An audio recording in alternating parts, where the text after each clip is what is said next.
yang ilusif atau rasa yang bukan ilusi ya, halusinasi ya. Fala tusyahid ilal bu'da, maka yang akan kamu lihat hanyalah kejauhan. Yang dapat kamu rasakan hanyalah jauh dari Allah. Ya, bohong. Sebab dirimu masih ada. Selagi engkau masih ada, selalu memikirkan sayanya dapat apa, untungnya berapa, saya berapa, istri saya berapa, anak saya berapa. Ujung-ujungnya semua juga egois semua, untuk dirinya semua. Orang yang dirinya masih ada, apapun yang dilakukan adalah untuk dirinya. Sekalipun bikin masjid untuk dirinya, bikin pesantren untuk dirinya, bikin panti asuhan yatim piatu untuk dirinya. Sok apa lagi? Kenapa? Ya karena dirinya ada. Untuk dirinya. Sok apa lagi contohnya? Ngaji untuk dirinya. Untuk Allahnya kapan? Nanti. Kalau dirimu sudah tidak ada.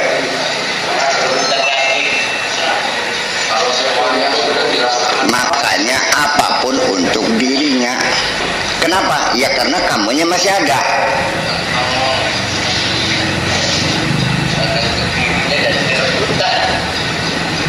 Oke deh, secara syariat masih dalam batas toleransi dirinya itu.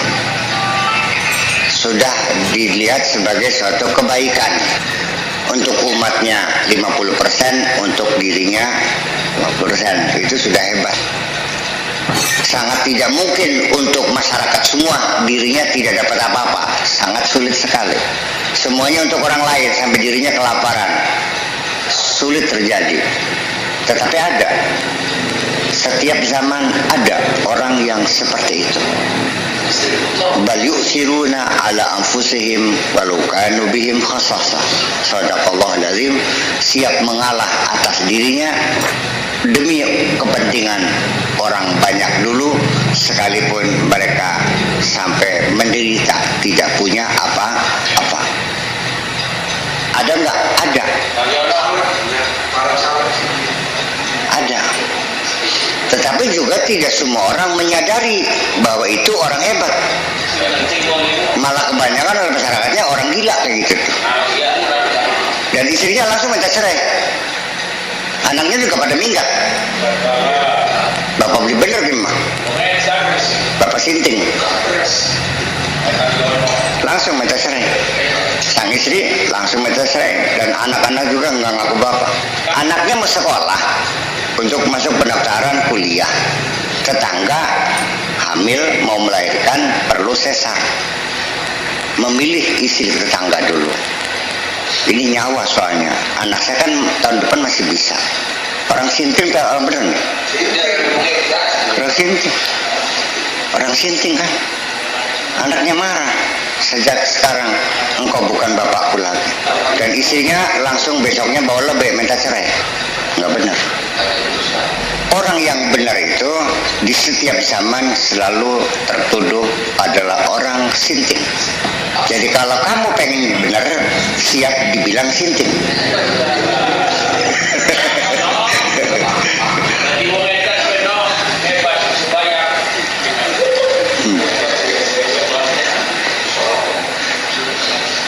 Dan fasilitas hidup yang kita nikmati sekarang ini adalah karena jasa mereka, orang-orang sinting itu. Kalau bukan orang-orang sinting yang siap mati ditembak Belanda dan dia tidak berpikir istri jadi janda, anak jadi yatim, kita tidak pernah merasakan punya negeri ini. Betul? Kalau bukan kayak Bilal, orang sinting itu, Yasir bin Ammar, orang sinting itu, dan sahabat-sahabat yang sinting-sinting, maksudnya yang tidak takut mati. Kalau bukan karena mereka, Islam tidak akan sampai ke sini. Dan kamu semuanya menikmati fasilitas pengorbanan orang-orang sinting itu. Di mana keberadaanmu sekarang? Saya nanya, sinting gak kamu nih? Ya, iya gitu. termasuk engkau lahir ke dunia juga, adalah pertaruhan nyawa antara hidup dan mati dari seorang perempuan yang kau sebut sekarang ibumu itu. Ya, macam apa sih dah bang? Ya gimana itu? Jadi ya selama ini ya nggak bakal paham. Tapi dengan ngaji nih, macam apa sih dah? Ya wes loh bapak. Sekedar ngilangna dosa sampai sudah makin. Sekedar ngilangna dosa. Lah iya. Ya inilah. Jadi sebenarnya mah karena apa ya? Kamu ini sudah terkungkung dengan paham materialisme yang sangat tebal sekali, sehingga kamu sudah tidak paham maknanya pengorbanan. Iya, itulah materialisme itu. Iya, semuanya adalah untuk kepentingan dirinya. Setiap orang bilang demi rakyat, bohong. Demi bangsa, bohong. Demi keadilan, bohong. Semuanya demi dedemit semuanya. Ngerti dedemit? Alah ya iya. Alah ya iya. Kalau syariat mah itu hanya proses pendidikan supaya jangan tidak sama sekali berkorban, ya minimal setahun sekali. Ketika panen 2,5% atau 5% atau 10%. Itu saja kok. Untuk melatih saja. Ada satu pengorbanan seorang perempuan yang jarang disebut oleh kiai, mungkin karena dia perempuan, adalah Siti Khadijah. Hartanya dihabiskan seluruhnya. Yang dulunya kaya raya, importir dan eksportir, waktu meninggal sudah tidak punya apa-apa. Semuanya diserahkan kepada sang suami tercinta untuk perjuangan. Iya kan? Nah ini saya juga kecewa. Lagi-lagi Abu Hurairah, kapan Siti Khadijahnya diceritakannya?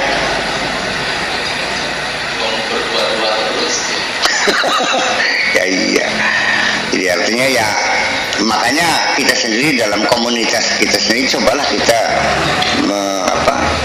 mengevaluasi kembali bahwa apa yang pernah kita korbankan. Ya kita harus ngerti sendiri aja lah. Jangan-jangan kamu ini adalah seekor semut yang nanggring di atas kepala belalang. Bangkai belalang itu ditarik-tarik oleh ribuan semut. Ada juga yang nanggring di atas kepala, tudang tuding.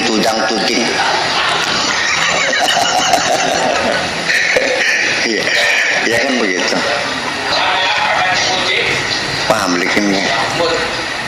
Maka saya melihat keagamaan seseorang itu, punten, 1000 punten, saya tidak melihat kehebatan keagamaan seseorang hanya pada batas kegiatan-kegiatan ritual, sungsap, peledang, peleding, kada gedeg, baka jito kayak detok blingantel gini. Masih penting bang ya. Maksudnya?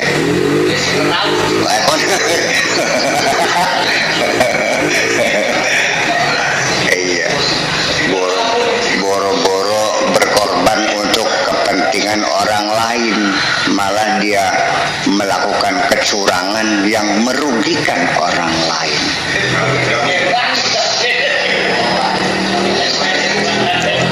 Jangan-jangan sing dadi inti neraka ke dudu sing menyembah berhala, sing pada korupsi perang. Itu yang menyembelih rakyat dengan kaleng istilahnya. Ya. Aja nyebut aran teman. Nyebut aran bakal ngerasani gini. Bagian kayu sekarang ngerasani ngerti beli. Ya pokoknya koruptor lah. Ya, siapa saja gue sebut nama koruptor.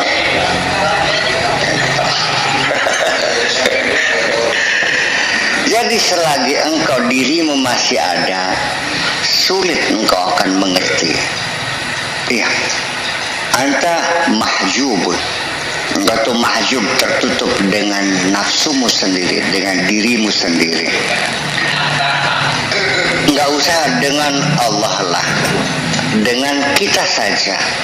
Orang yang egois hanya memikirkan dirinya saja dan tidak pernah merasakan keberadaan orang lain. Dan dia tidak paham apa yang diinginkan orang lain. Iya, dia ngomong asal keluar. Dia tidak sadar banyak orang yang tersinggung. Iya kan begitu. Dan dia tidak mau mengerti dengan penderitaan orang lain. Secara fisik, tetangga ada, teman ada yang sengsara, nggak pernah terpikirkan kok. Kenapa? Sibuk memikirkan dirinya sendiri. Ini persoalannya. Seorang guru, dia mikirkan hanya bagaimana naik pangkat, nambah gaji, tapi nggak pernah mikirkan bagaimana muridnya supaya pintar. Enggak kok. Seorang mubalik, sing penting pendengar bertepuk tangan, tertawa terbahak-bahak, meriah. Apakah mencerdaskan masalah atau tidak, bukan urusan. Sing penting amplop, sing kandel.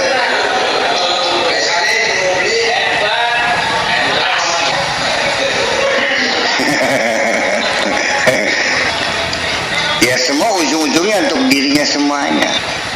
Ya, jadi artinya bahwa itulah persoalannya. Selagi engkau masih merasa ada, maka yang ada adalah atau akibatnya selamanya engkau jauh dengan Allah. Famin aina anta wa wujudu qurbikal hissi min nurihil latif.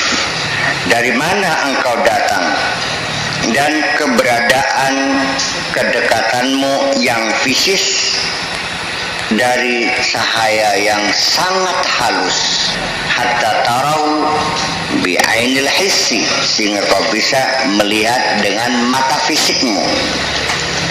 Fama dumta fi alamil asbah, selagi engkau masih di alam raga, fa anta ba'idun an alamil arwah, berarti engkau selamanya jauh dari alam rohani. Selagi santapanmu santapan raga, santapan perut, santapan jasmani, selamanya engkau tidak akan bersantapan rohani. Saya melihat bahwa santapan rohani merupakan istilah yang terlalu bagus sekali.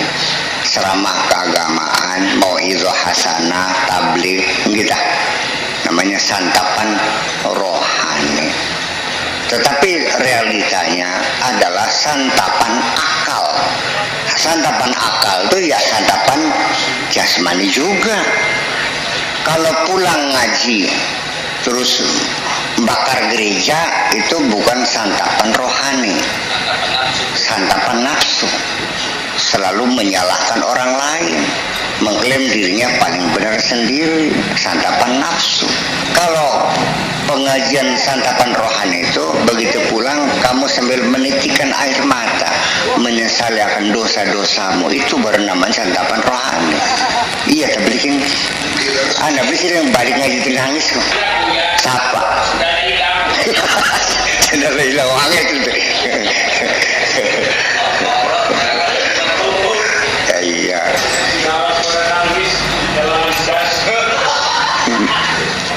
Wa fi hali qurbika minhu kama qala al-qail, padahal kamu sangat dekat, padahal mencari sesuatu yang sangat dekat, merasa kehilangan padahal ada di dalam diri kita sendiri. Itulah kondisimu seperti itu. Qala syair, wa min ajabin anni ahinu ilaihim wa as'alu syauqan anhum wa hum ma'i wa tabkihim atau wa tabkihum aini wa hum bisawadiha wa yashkunna wa qalbi wa hum baina adlu'i.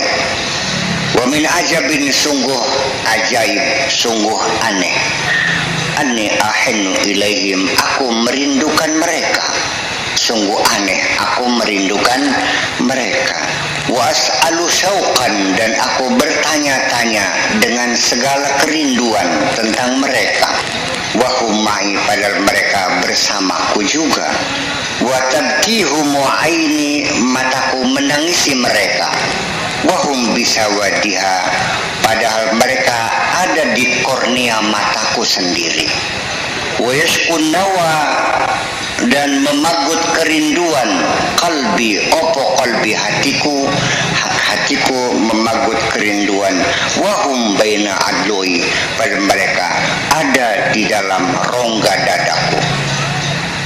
Sebegitu dekatnya, tetapi engkau selalu merasa jauh dan tidak pernah merasakan akan keberadaannya.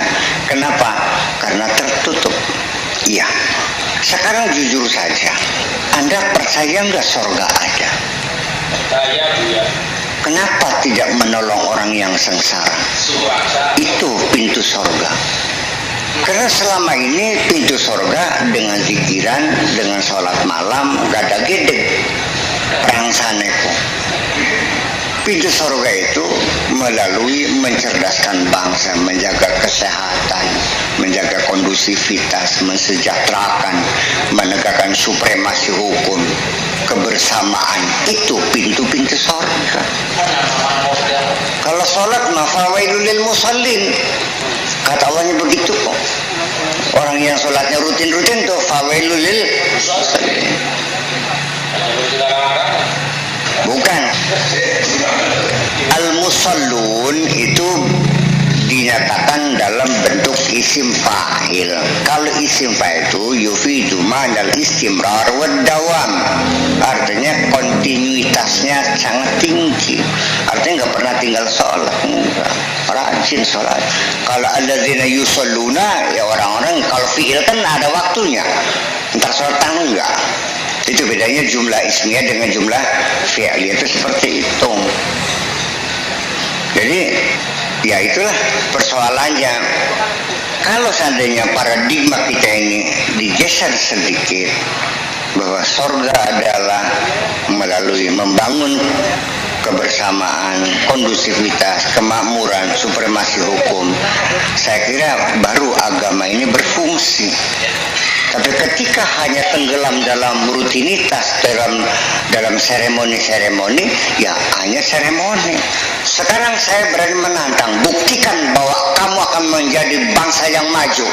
Sholatnya 17 waktu, baca subhanallahnya 300.000 sehari. Buktikan, saya ingin tahu. Di zaman maju enggak? Enggak dong. Yang di zaman maju itu ialah dedikasi, loyalitas, kebersamaan, etos kerja, disiplin waktu. Ya kan begitu? Kejujuran, transparansi. Itu dong. Iya, belikan ki. Lagi gimana lagi? Ya wes. Buktikan ngomong bebasan karo wong tua. Inggih puniko. Satu ini kulo niki bawa sebasan. Kalau lewat punten nyuwun sewu. Mbu sewu borong ewu terserah, nyuwun sewu. Itu semuanya silakan buktikan etika itu. Saya nonton, kapan kamu maju? Saya tidak yakin. Kemajuan dengan kerja keras, kejujuran, transparansi, kebersamaan sosial. Ya kan begitu? Iya dong. Ini yang namanya akhlak. Ya kan? Kalau itu mah bukan akhlak namanya. Apa namanya? Etika, budi pekerti itu. Yang menjamin maju itu bukan budi pekerti, akhlak.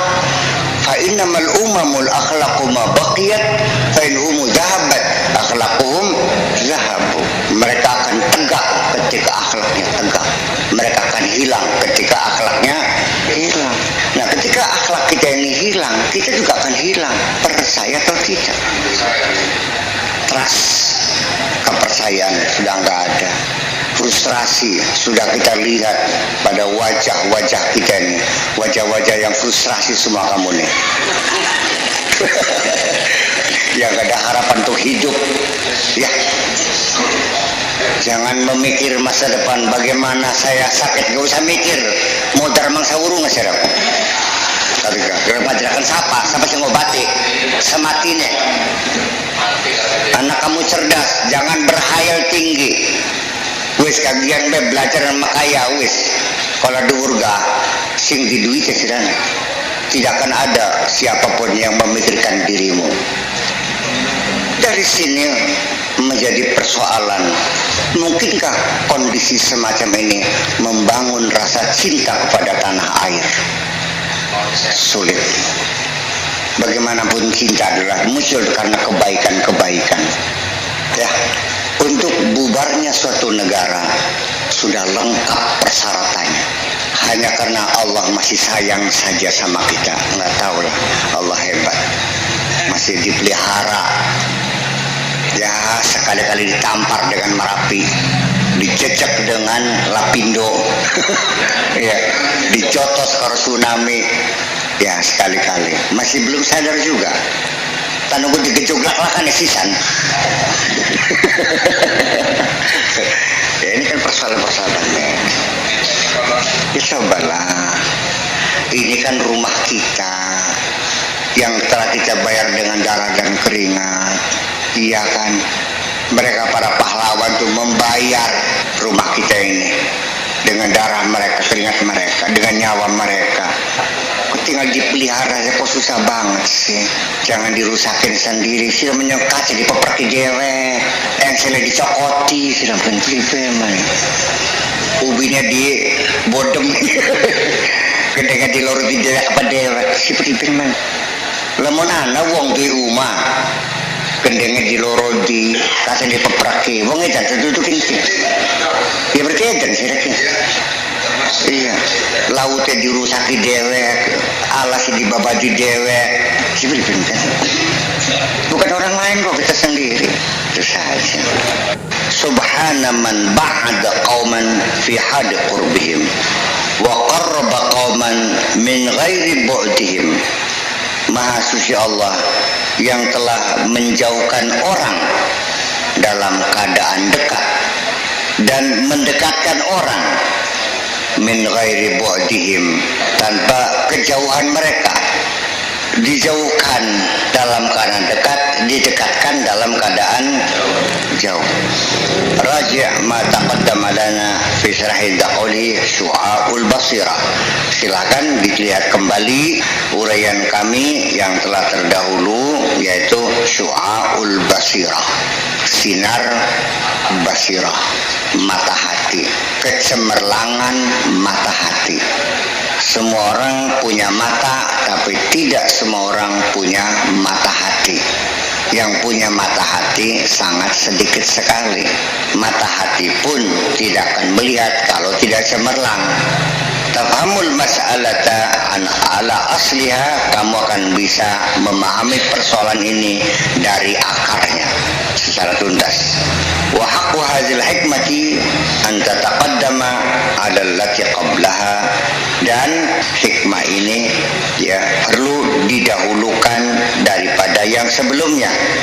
Lianal qurba sabiqun 'alal wusul walamma tarattaba 'ala dzikril wusul min dzikril waridat wal amru qarib wallahu ta'ala alam. Lianal qurba, karena kedekatan sabiqun 'alal wusul. Kedekatan itu mendahului pencapaian. Dekat dulu baru nyampe. Kita ke Jakarta, sebelum ke Jakarta kan dekat dulu. Ke Bekasi dulu, kan gitu. Bagaimana mau nyampe, nyong dekat juga enggak. Ketika masih jauh, nyampenya bisa nyampe enggak? Iya. Kalau sudah dekat pasti nyampe enggak? Yes. Kalau sudah dekat pasti nyampe enggak? Orang udah di Bekasi, pasti kan nyampe Jakarta. Ya udah. Nun? Tanpa kendalan. Walamma tarattaba 'ala dzikril wusul min dzikril waridati wal amru qarib. Karena ada kaitannya ketika menjelaskan tentang kesampaian, ya perlu diurai juga tentang waridat, tentang keistimewaan, kelebihan yang merupakan anugerah dari Allah, al-waridat. wal amru qarib, persoalannya dekat, wallahu taala alam. Wa qala Syekh Zarruq radhiyallahu anhu fi syarhi hadhihi hikmah, al-qurbu fil jumlati ala salasati awjuh. Menurut Syekh Zarruq menerangkan hikmah ini bahwa kedekatan itu pada umumnya ada 3 kategori. Ahaduha qurbul karomah, kedekatan karomah, kedekatan karomah. Wahwa taqribul haqqi abdahu, yaitu Allah mendekatkan hambanya menusa diparakaken ning Gusti Allah hatta yakuna musyahidan liqurbihi, supaya dia bisa menyaksikan kedekatannya itu minhu dari Allah, fayatawallahu duna ma siwahu, sehingga dia mempercayakan dirinya kepada Allah, tidak kepada selain Allah. Ini qurbul karomah. Ini bisa terjadi pada diri orang yang dulunya tersesat, tiba-tiba menjadi baik. Sing mone sembayangnya beler dadi wakal, sing mone medit dadi loman, sing mone nglawan bae dadi nurut. Ujub-ujub ya. Sebabnya caranya biar Allah yang ngatur.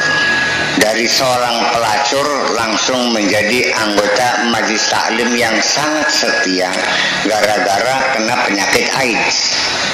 Mungkin nggak? Mungkin. Matinya beli sida, ya kan? Kata dokter mati, ternyata setelah dia tiap hari berwudu, sembahyang, munajat kepada Allah, hatinya jernih, tenang kembali, kegelisahannya hilang, sembuh penyakitnya, dan dia berkelanjutan akhirnya menjadi orang yang baik. Itu adalah salah satu qurbul karamah. Yang kedua adalah qurbul ihatah, kedekatan liputan.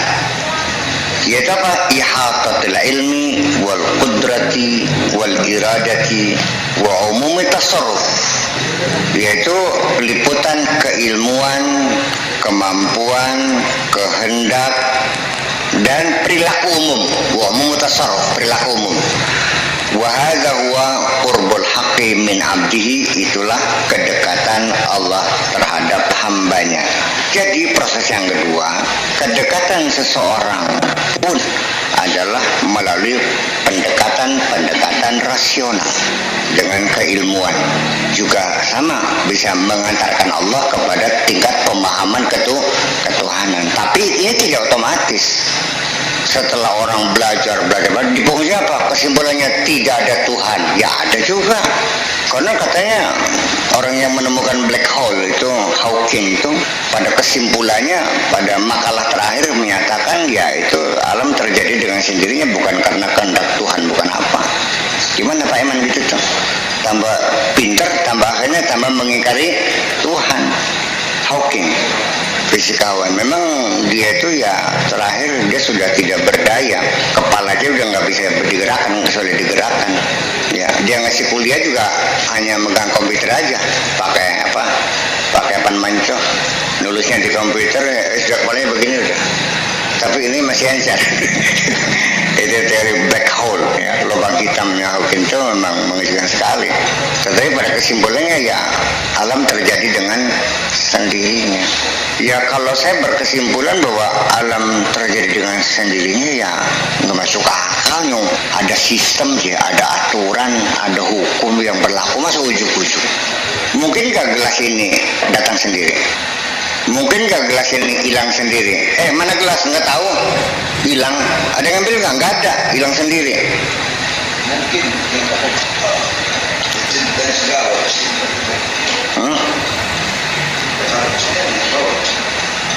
Sekali bensin sama, berarti ada yang ngambil, nggak ada hilang sendiri. Ya kita harapkan sih kamu nih nambah ilmu, nambah yakin, bukan nambah ingkar. Yang ilmunya nambah, yakinnya enggak juga banyak. Tambah pinter, tambah beli bener. Nggak beli. Kari wong sing pada koruptor ke wong bodoh, wong pinter. Jadi wong bodoh itu, pakai wong bodoh apa nih? Nyolong, nyopet wong bodoh.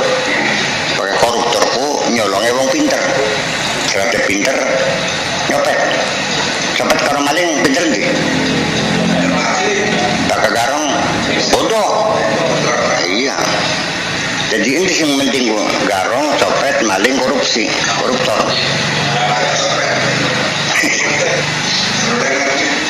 Itu dosa kecil semua kok. Dan Allah bisa saja mengampuni mereka. Iya, ya kalau menurut syariat ya minal kabair, dosa besar, membunuh, melacur itu kok dosa besar ya. Tetapi kalau lihat dari besarnya ampunan Allah, semuanya kecil. Iya, ya bukan begitu. Artinya bahwa kita memberi harapan kepada mereka supaya jangan berputus asa, bahwa kamu ini lagi ditunggu-tunggu kapan baliknya. Iya, wong lagi kesasar ke ditonggoni, embok iki nangis-nangis mendi anak kita kan. Iya, orang sedang sesat itu ditunggu. Rabbana auzana an nashkura ni'mataka allati an'amta 'alaina wa 'ala walidayna wa an na'mala salihan tardah wa adkhilna bi rahmatika fi 'ibadika as-salihin. Rabbana atina fid dunya hasanah wa fil akhirati hasanah wa qina 'adzabannar. Sallallahu ala sayyidina Muhammadin wa ala alihi wa sahbihi ajma'in. Subhana rabbika